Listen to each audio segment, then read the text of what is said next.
Hello everyone, welcome back to my channel. So today we're going to be working on the big toe extension. I'm going to show you how to fix these up just in time for pedicure season.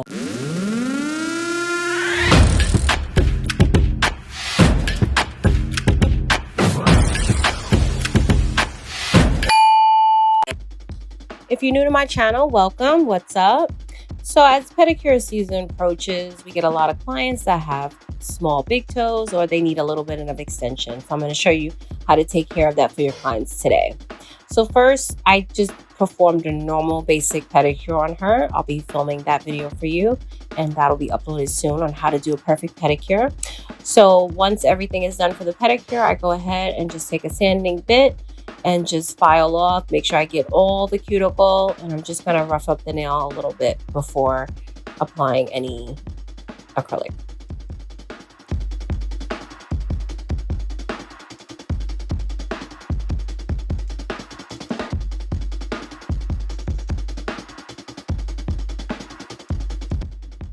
So once the nail is filed and buffed, I'm going to go ahead with my Mia Secret nail prep, and I'm going to dehydrate the nail. And then I'm going to do a thin layer of Young Nails Protein Bond. I'll leave a link in the description box below of all the products that I am using for this extension.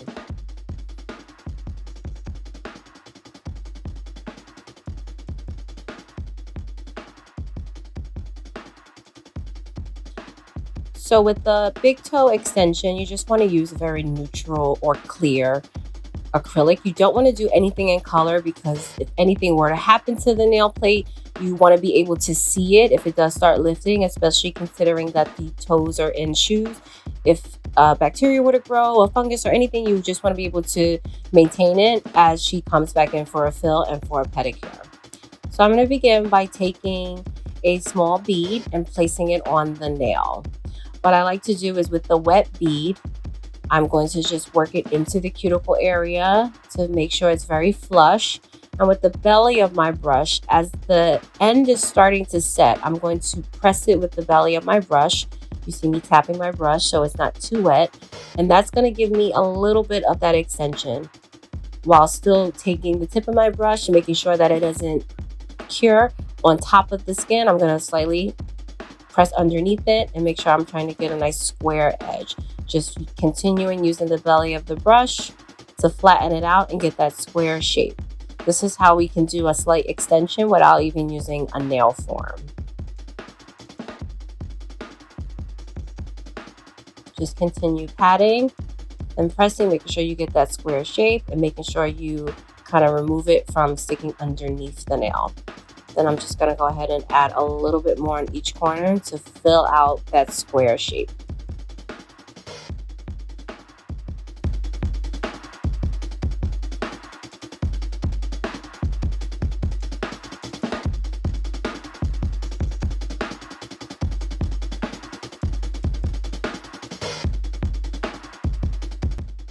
When working this technique, it's always important. You constantly see me wiping off my brush. I want an almost dry brush. I don't want it to be runny because I'm not using a form. If it were to be runny, it would just drip right off the nail. Remember, there's no tip on this nail. I don't ideally like using a tip for the big toe because it makes it look really bulky and fake. This way it looks more natural when the nail is filed, buffed, and everything is completed. So that last bead is just to make sure that everything is leveled out, and I did get everything by the cuticle and everything's nice and flush and even.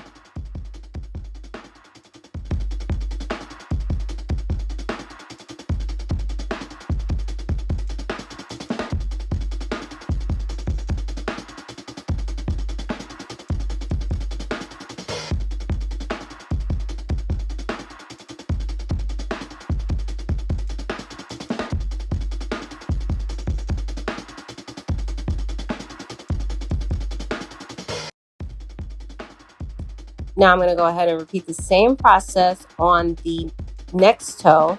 This toe was a lot shorter than the first toe, so I'm going to go with the prep and then a little bit of primer, and I'm going to go ahead and do the extension, just same method as I did with the first toe, I'm going to do the same one, just making sure that once the acrylic is on there in this scenario, because you see that there is barely any nail on the free edge. So I want to make sure that nothing sticks to her skin as I'm creating that free edge from the acrylic.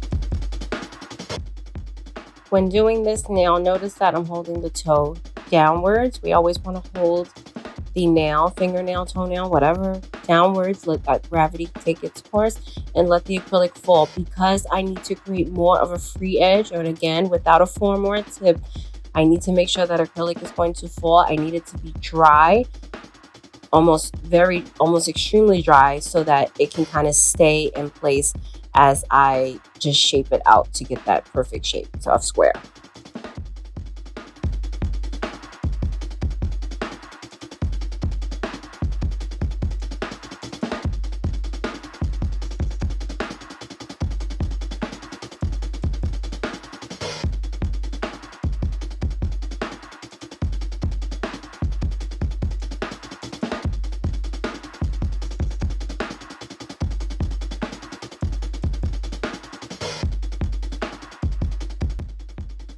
And again, as we did last time, just going to place a little bit more acrylic on the corners to make sure I have a nice, perfect square edge, and making sure that the acrylic is from sidewall to sidewall.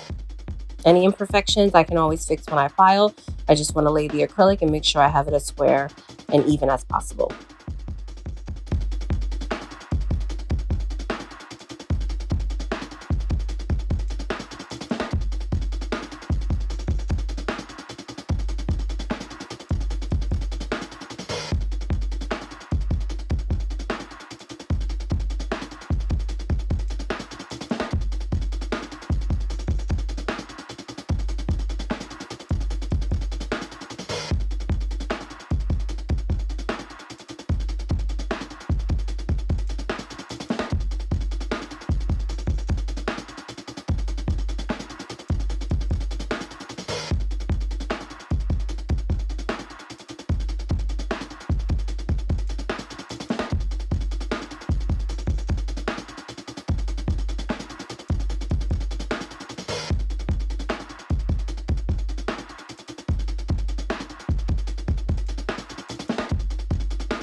Okay, so now that all the hard work is done, I'm just going to go in with my 100 file, carefully remove any acrylic that was stuck from underneath and on the side walls, go in with my file and just refine my shape.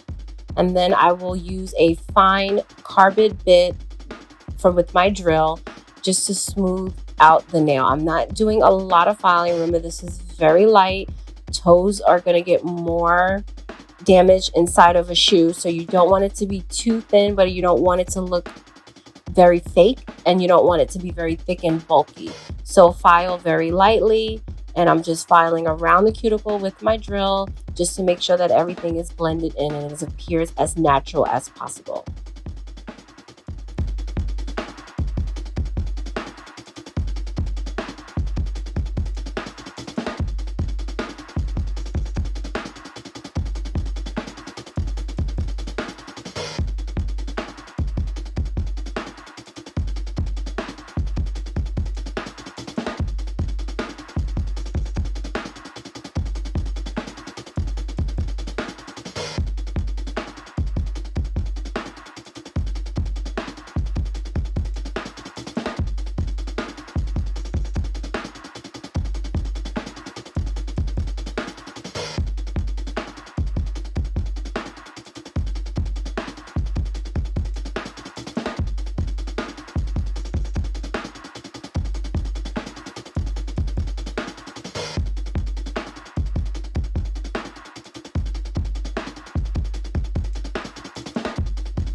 Final step is to just buff out any imperfections, make sure everything is smooth, even. We don't want any sharp edges. And then I'll repeat the same process on the next toe to file it as well.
And this is the final look. I'm going to use some Young Nail Swipe just to remove any debris and oil from the nails before I begin polishing. And when she comes back in a couple weeks, I'll either do a fill-in, or what I'll do sometimes is just take a file and blend it in with the new growth with a little bit of glue, and that'll hold it up underneath the gel polish.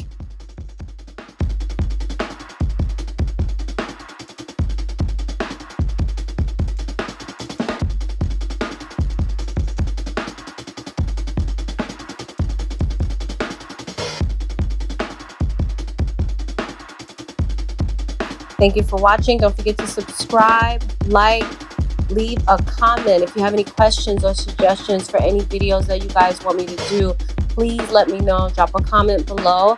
I'll see you next time. Bye.